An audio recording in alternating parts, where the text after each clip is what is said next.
Good morning and welcome to this week's episode of the Sports Curious podcast, where we are so excited to give you a crash course in the Summer Olympics. We have so much to talk about. We've actually going to split this podcast into two parts because the amount of information and the amount of sports happening is absolutely crazy. 24 sports happening on the first day. And here to talk about this is my favorite Olympic hopeful, Scott. Scott, welcome to the podcast. Thank you for having me. 2024 is not my year to make the Olympics, but I'm hopeful for 2028. So we're gonna keep training. I mean, I see you at Riverdance. I think I showed you my routine over the 4th of July, and I guess it just wasn't good enough.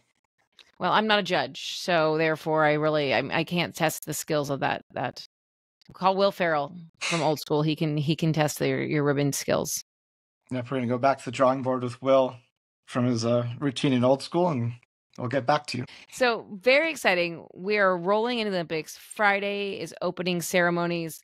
The cool thing is for those of us who can work from home, we get to watch these live. They start at 9 a.m. Pacific time. So you can have your coffee with opening ceremonies. You don't have to wait until 8 p.m. that night. And which is really, I think we've kind of talked about this a little bit on the sidebar, but like this will be huge, I think, for ratings because people will actually be watching, but with multiple options, right?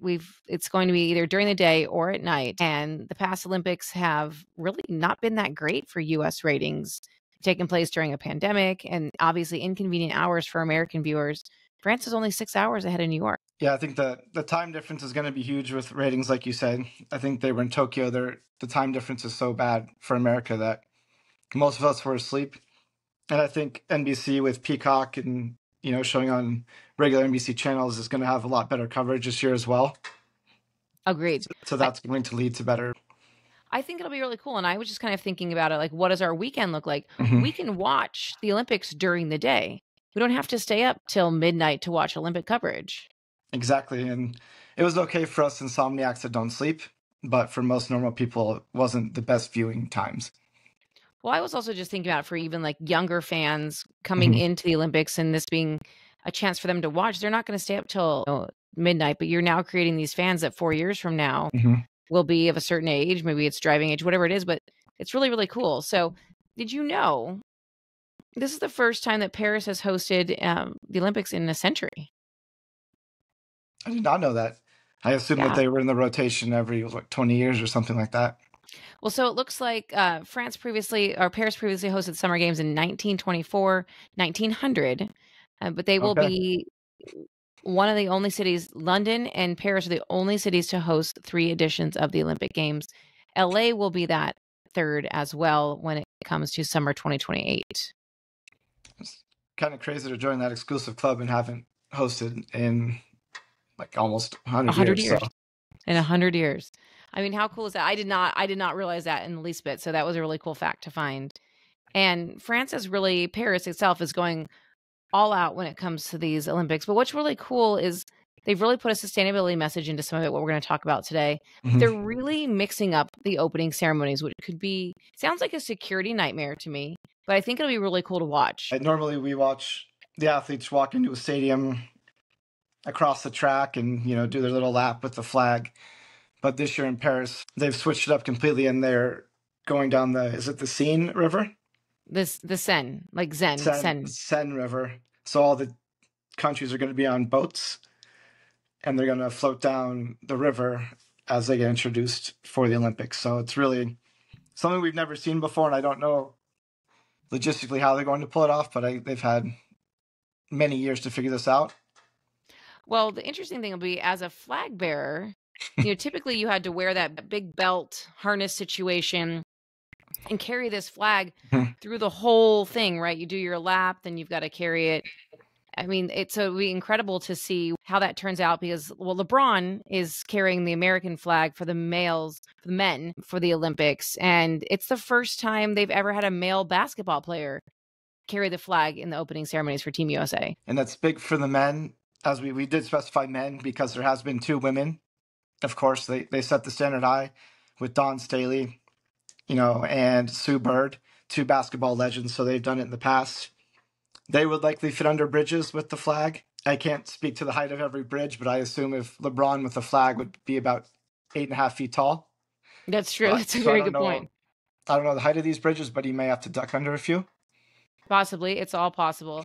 Now, as of this recording, they have not released the female flag bearer, but you had a really good idea who you think it will be. I mean, I think it's pretty unanimous who it should be. I think it should be the GOAT gymnast, Simone Biles. She's back. She's she's an unprecedented Olympics for her age for gymnasts. So she's breaking barriers there, and she's won pretty much everything you can win. So I don't see why she wouldn't be. Right. And this is all fairness, is probably her last Olympics. And no disrespect to any of the other incredible athletes from the USA, but I think she's earned the right. And I think the height difference between her and LeBron would be very hilarious. That's going to be she's going to be like half the size of the flag because Mm-hmm. she's so. Her flag likely will not be taller than LeBron. So I think No, just probably from not. a visual perspective, it will be fun. It'll be fantastic. Mm-hmm. I am here for this. So we obviously have talked about what a nightmare this is. Organizers have recruited thousands of security guards. Only 300,000 spectators are permitted to attend, which is obviously more than attend a normal opening ceremony, Mm-hmm. but that's in a arena, typically like a track stadium. And this one will not be. So it'll be really interesting to see how they pull this off. I am super excited. We do where we get takeout from a bunch of different, restaurants. So we have sort of like a global takeout situation, and we'll watch that and enjoy it with a little bit of all kinds of food. Some baguettes, perhaps. Baguettes was not on my list, but it should be now that you mention it. Oh, there you go. Baguettes, wine, Become cultured, yeah. pizza, Thai food, Mexican food. We just pull it all together. And how can they only allow 300,000? Can you block access to see the river? Is that what they're going to do? Mm-hmm. Yeah, they look like they're going to block access to the river. And if you've ever been to Paris, it's not impossible. It's going to be a traffic nightmare, but Paris is a traffic nightmare in general.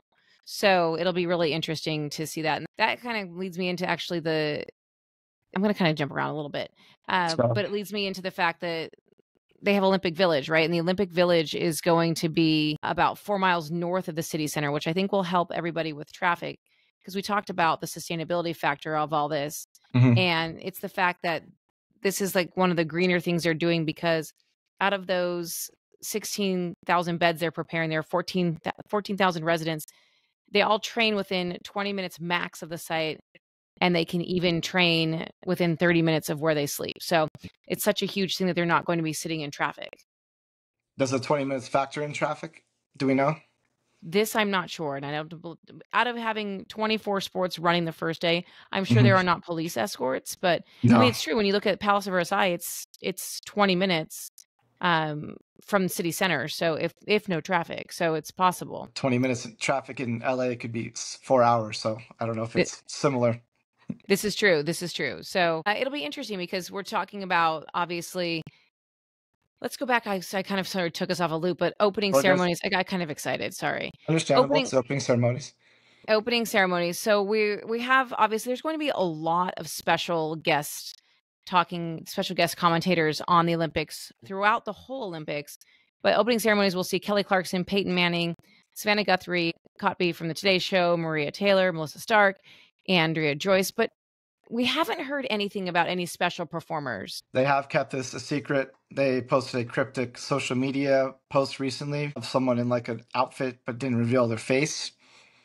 And internet sleuths have kind of connected the dots, as the internet does. And Lady Gaga has been spotted in Paris recently. And many people on the internet are saying it's going to be Lady Gaga.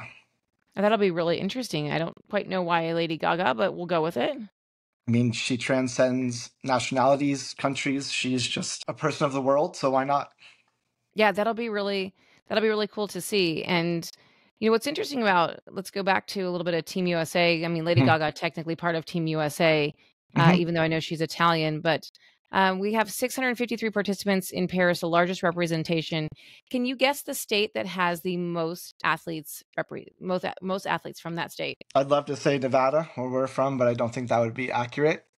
I'm going to guess California, just based on population and talent that comes out of there from various sports. And you would be correct. That is the right answer. California has 100 And what I just lost it, 120 athletes. Next one on the list, 42 from Florida. That makes sense. And I'm going to guess Texas is probably number. That sounds about right. More people, more athletes. Yes. I think with 46 states represented, it's pretty incredible. There'll be, enough support around the country to cheer on their favorite athletes. For sure. Now we also have some new sports happening. We've talked a little bit about this before. We've talked about this on our last podcast about making Team USA. But we have breaking, skateboarding. Well, breaking is brand new. Skateboarding, sport climbing, and surfing came back from Tokyo. And unfortunately, they did take out baseball, softball, and karate, which all my karate training goes out the window for this year. That's why you're an Olympic hopeful. Olympic hopeful, ribbon dancing, karate. But I'm interested to watch the new sports. I think you've probably watched some highlights of breaking. It's pretty intense. It's awesome. I'm so excited about breaking. I think it'll be such a cool thing. And it's really, I think I read somewhere today that like the competition itself is a total of 5 hours. It's quite quick. I think it'll be like the breakthrough sport that everyone's talking about kind of when we're done. In 5 hours, is it 5 hours straight of dancing? No, but it's like between the qualifiers all the way to the finals is like 5 hours. So it's incredibly, incredibly short. So you have to have some extreme stamina since they're not spacing out like basketball or soccer or anything like that. Right. Basketball is obviously going to be the whole Olympics. I guess let's talk a little bit. We're gonna not talk about basketball quite yet. Let's talk about the Olympic Village, right? We're housing 14,000 athletes, residents. Cost $1.8 billion to build. What's really interesting about the venues in general is Paris won because 95% of the events are being held in existing sports structures. Mm-hmm. They've built an open air facility, which is the climbing facility. And the only really permanent new facility was the aquatic center. They're repurposing the Olympic Village. They've taken an area of Paris that was a bit dilapidated. They've built this. And so people will move in, residents will move in after the Olympics are over. That's pretty incredible compared to the previous Olympics where they build all these structures and then they just never use them again and they turn into like rainforests like they did in Brazil. Actually provide some use and have people move in to maybe stay where Olympic gold medalists stayed. Yeah, it's really interesting. And I haven't seen anything about the cost of these Olympics yet. I need to dive a little bit deeper overall because, typically everyone blows their budgets by like 50%. Mm-hmm. And so I'll be intrigued to see how this comes into play because they've done a lot of cleanup, but they haven't built a lot of things. Also happening this year that didn't happen in Tokyo is they've relaxed the intimacy ban. So Paris has now stocked their Olympic village with 300,000 condoms, which did you know was a tradition since 1986 in the Seoul Olympics? I did not realize that Seoul was the trailblazer in this practice. Well, there you go. See, this is something we didn't know. But they will still have the cardboard, as they call them, anti-sex beds that they had in Tokyo. Same ones that were literally made of cardboard. Which I'm very curious because there's some big athletes like shot putters and things like that. Like, what's the weight limit on that bad boy? Maybe they order maybe there's 30 rooms that have like California king size beds that are reinforced or something. But I would imagine, unless you're shooting for the gymnastics ladies and some of the track women, there's not, athletes in general aren't that small, so they're not going to fit in a twin XL. Maybe 2 cardboard beds together for some of the bigger people. Yeah, maybe so. That's a good point. Yeah. Yeah. They will provide, here's some facts for you. I thought this was incredible. They'll provide 40,000 meals a day. Lots of grab and go. No alcohol will be provided. Boo. I know, right? I guess you probably wouldn't want that anyways. But then there's Australia, who's bringing 3 of their own baristas. Of course, a stash of Vegemite, Wheat Bix, and pies. The U.S. and some other countries are bringing their own air conditioning units because the floors provide underfloor cooling. So it's definitely not going to be cool enough if you're a little, I wouldn't say high maintenance because you're performing at the top of your game here. So it shouldn't get any hotter than 79 degrees at night in the apartments. Like, that's pretty warm. Yeah, if you think to like, what do you enjoy sleeping in? And we're not athletes. That's 100%. I don't think I could sleep in 79-degree room while I'm hopeful for the Olympics. Nope. Nope. This is a true statement. So it's really, I mean, it's cool though. This whole thing will have 24-hour fitness center, hair Mhm. salon, shopping mall, green spaces. I mean, they're building 2 schools in it just because that's for what they're going to do for the 6,000 residents that come in. So it's really cool. Um, but speaking of people moving in and out, I didn't realize until doing some research last week that when you're done your competition, you're out of your room. You're not hanging out in Paris in your athlete village bed, cardboard bed. You're out because the next person's moving in because there's kind of 2 phases of the Olympics. But then the Paralympics come through Mhm. shortly after, and they also use the Olympics, or excuse me, the athletes village. Actually, I've never thought about that they make people move out, because there's some sports that I think they medal on the opening day. They get Hmm. medals, so they don't get to have any fun. They just get kicked out. They're out. They're done. It's kind of sad. It is kind of, I mean, I guess it is, but you got to do what you got to do. But there's a couple teams that will not stay there. Obviously, as no one probably thought about, there's not a lot of surfing in Paris. So the surfers are in a floating Olympic village, a 230 passenger ship in Tahiti. And then it looks like the men's US basketball team will not stay there either. I mean, the surfers kind of have it made, right? Like they're Right. on a cruise ship in Tahiti. That I sounds mean, pretty sweet. you don't get, I guess you don't get the Olympic hurrah like you will in LA when you can really be kind of around all of it. Hmm. But yeah, so talk to me about why don't the men stay there? Like, are they just too big for the beds?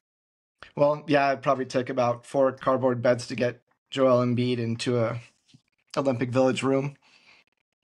And not only just their size, but just their popularity worldwide. NBA is so popular everywhere, and you see videos when they go overseas, like Tokyo and Japan. Like there's just hundreds of thousands of people swarming them, so they cannot stay in the Olympic Village just due to pure popularity. They never get anywhere. I think probably the best thing they did, they stayed on a cruise liner in Brazil. I rem I remember that. Was it Tokyo? No. I think it was Brazil. They Okay, stayed like Brazil. right off the coast, just from a security standpoint and just being able to get logistics down to travel. That's incredible. But also, I mean, we're talking the one thing I thought was really cool about the men's basketball team, obviously, Mhm. it was what was it, the 80s when they started allowing professional athletes, and that's really for the most part the only sport that has, well, hockey, but there's very few sports that have professional athletes. Mhm. What I thought was really cool, and I'm sure you probably saw this, but they obviously wear their Team USA jerseys, but on their bags they all get that have their numbers on them, they say who's worn that number in the Olympics, which I think is really very cool. Like Jason Tatum got to wear a number 10, which was Kobe Bryant's Mhm. Team USA uniform. It's really cool that they have that tradition, I think. Yeah, I mean, there's very limited numbers when they play for the Team USA. They don't have the super high numbers that some of these guys wear, so they're all limited. So there's been some legendary players to wear all these numbers, and a guy like Jason, who I think we previously discussed, was Kobe was kind of his idol and his mentor, and worked with him quite a bit before he ultimately passed. So that's an incredible honor for him and all the guys that are on the team.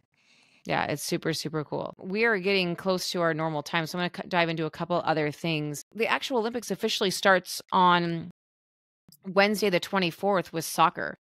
And so we're rolling right into it. And I guess people probably don't understand that soccer and quite a few other sports start before the opening ceremonies. And we won't see Messi. We talked about this in the last podcast. We won't see Messi playing for Argentina, who's playing first on Wednesday, because soccer allows professionals, but they have to be under 23.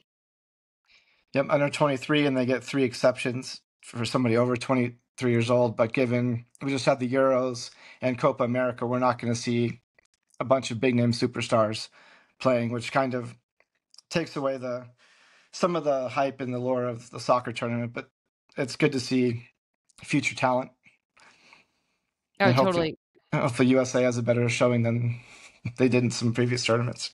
Yeah, I think they'll show up. It's going to be soccer, women's basketball. We got it Hmm. all covered. They're all going to be great. Speaking of great, let's talk women's gymnastics. Hmm. The men's start Saturday, the women's start Sunday. They both run until around August 5th. But let's talk about women. We have to talk about Simone Biles. We have to talk about her teammates, Jade Carey, Suni Lee, who was on the team last Olympics, Jordan Childs, Hesley Rivera. It's going to be really, really exciting.